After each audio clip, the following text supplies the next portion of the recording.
Assalamu alaikum students. I am Dr. Mirza Salman Beg.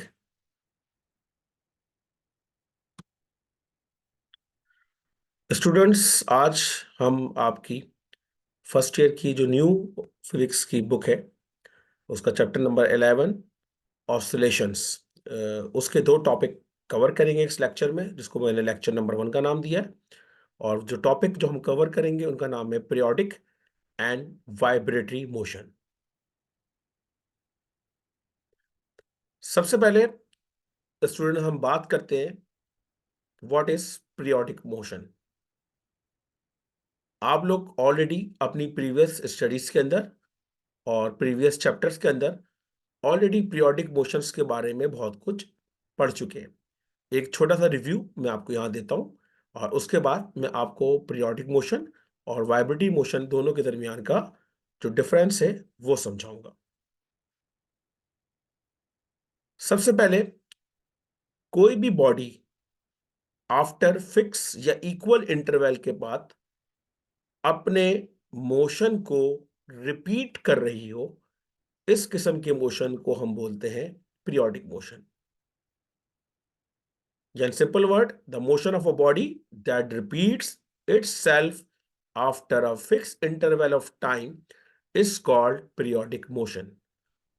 और उसकी दो कॉमन एग्जाम्पल्स जो कि आप ऑलरेडी बहुत डिटेल में पढ़ चुके हैं वो मैं यहाँ कोट कर रहा हूं। नंबर 1 है the motion of planet around the sun. तो आप देखें, जिस तरह हमारे सोलर सिस्टम्स के अंदर प्लैनेट मुसलसल अपने अपने ऑर्बिट के अंदर सूरज के गिर्द जो गर्दिश कर रहे हैं, इसको हम कहते हैं पीरियोडिक मोशन, क्योंकि इनके का जो ये मोशन है ये फिक्स इंटरवल ऑफ टाइम के अंदर हो रहा है। बिल्कुल इसी तरह the motion of earth around its own axis. तो ये दूसरी एग्जाम्पल मैंने ली हुई, आपको पता है ये थोड़ा सा टिल्ट है और अर्थ अपने एक्सिस के ऊपर रोटेट करती है पीरियोडिकली, और ये पीरियड 24 घंटे का होता है, 24 आवर्स का। यानी कि जमीन अपने एक्सिस के अराउंड 24 घंटे में पूरा एक चक्कर कवर करती है, जिस तरह हमारी अर्थ सूरज के गिर्द 365 दिन के अंदर एक चक्कर कवर करती है। अगले साल फिर 365, फिर 365। तो ये फिक्स इंटरवल ऑफ टाइम है जो कि बार बार बॉडी अपना मोशन रिपीट कर रही है। इस पीरियोडिक मोशन की कुछ एग्जांपल्स और भी हैं। अगर हम किसी इलास्टिक स्प्रिंग के साथ एक मास को अटैच कर दें और उस मास को अटैच करके हम छोड़ दें, तो आपको पता है स्प्रिंग ऊपर नीचे मूव करना शुरू कर देगा। या एक सिंपल पेंडुलम ले लें, उसके साथ बॉब हमारी कनेक्ट हो और उसको हम स्विंग कराएं, तो वो मोशन भी क्या होगा, आपका पीरियोडिक मोशन होगा।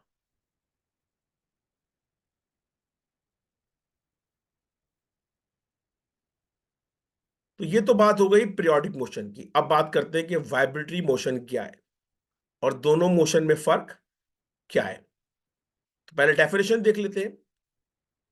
अ body is said to be in vibratory और oscillatory motion if the body moves to and fro or back and forth about a fixed point is called the mean position in equal interval of time। हम किसी भी body के motion को vibratory या oscillatory motion कहते हैं कि अगर वो एक फिक्स पॉइंट, जिसको हम आमतौर पे मीन पॉइंट या इक्विलिब्रियम पॉइंट कहते हैं, उसके आगे पीछे, जिसको हम टू एंड फ्रो या बैक एंड फोर्थ मोशन कहते हैं, उसके आगे पीछे या ऊपर नीचे एक फिक्स पॉइंट के गिर्द अगर बॉडी बार बार अपने मोशन को रिपीट करे in equal interval of time, उसको हम कहते हैं कि ये जो मोशन है बॉडी का, ये वाइब्रेटरी मोशन है या ऑसिलेटरी मोशन है। वाइब्रेटरी और ऑसिलेशन मोशन एक ही चीज है। सिंपल, हम कभी कभी अपनी कॉमन लाइफ के अंदर हम इनको अलग अलग एग्जाम्पल्स के अंदर यूज करते हैं कि अगर कोई स्ट्रिंग को हमने छेड़ा है तो हम कहते हैं यार कि वो वाइब्रेट कर रहा है, सही है। या पेंडुलम आगे पीछे हो रहा, हम कहते हैं ये ऑसिलेट कर रहा है। लेकिन बात दोनों बराबर है, सही है, चाहे वाइब्रेटरी मोशन हो या ऑसिलेटरी मोशन हो, दोनों बाय डेफिनेशन एक ही है।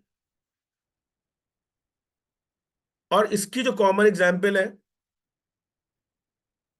वो है motion of the Bob of a simple pendulum, जो इधर आपको दिख रहा है कि पेंडुलम स्विंग कर रहा है, इसके सेंटर में इसका मीन पॉइंट है या इक्विलिब्रियम पॉइंट है, और उसके इर्द गिर्द ये बार बार अपने मोशन को रिपीट कर रहा है।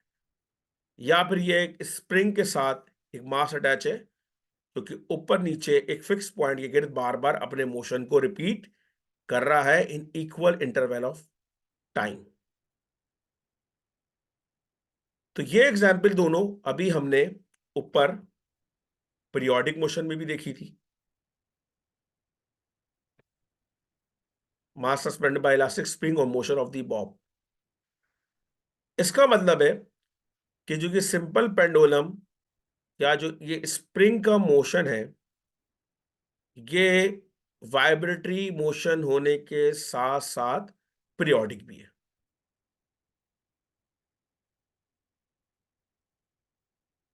लेकिन अगर आप ये जो एग्जाम्पल मैंने आपको सोलर सिस्टम की दी है, जिसमें प्लैनेट सन के अराउंड रिवॉल्व कर रहे हैं या ऑर्बिट कर रहे हैं, ये पीरियोडिक मोशन तो है, लेकिन ये वाइब्रेटरी या ऑसिलेटरी मोशन नहीं है। और उसकी वजह क्या है? ये मोशन अपने आप को एक फिक्स पॉइंट के इर्द गिर्द ऊपर नीचे या आगे पीछे रिपीट नहीं कर रहा, बल्कि ये सर्कुलर मोशन में जा रहा है। इसी तरह अर्थ जो रोटेट कर रही है अपने एक्सिस के ऊपर, वो भी आप देखिए कि वो भी सर्कुलर मोशन के अंदर है। वो एक फिक्स पॉइंट के गिर्द रोटेट कर रही है, लेकिन टू एंड फ्रो या बैक एंड फोर्थ मोशन नहीं है। तो लिहाजा हम कह सकते हैं कि हमारे पास जो प्लानिटरी मोशन है वो पीरियोडिक तो है, लेकिन वाइब्रेटरी या ऑसिलेटरी मोशन नहीं है। लेकिन यहां जो ऑसिलेटरी मोशन हो रहा है, उसके केस में ये मोशन ऑसिलेटरी या वाइब्रेटरी तो है ही, साथ साथ पीरियोडिक भी है।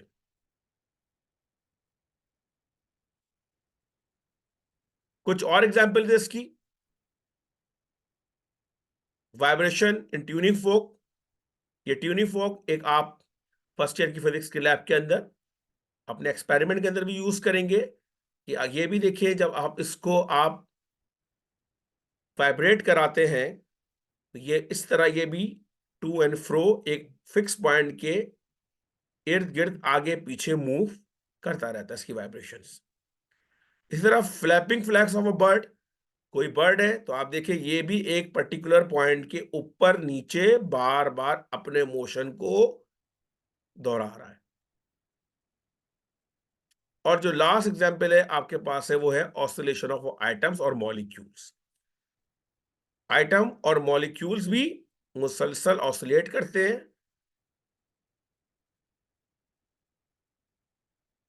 बिल्कुल इस तरह जैसा डायग्राम में दिखाया गया है।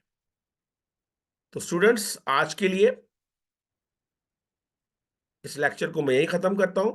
और इस टॉपिक के अंदर हमने देखा कि पीरियोडिक मोशन क्या होता है, वाइब्रेटरी मोशन क्या होता है, और दोनों में डिफरेंस क्या होता है। इंशाल्लाह नेक्स्ट क्लास के अंदर सिंपल हार्मोनिक मोशन जो नेक्स्ट टॉपिक है और एग्जामिनेशन पॉइंट ऑफ व्यू से इंपॉर्टेंट टॉपिक है, उसको हम अपने नेक्स्ट लेक्चर में कवर करेंगे।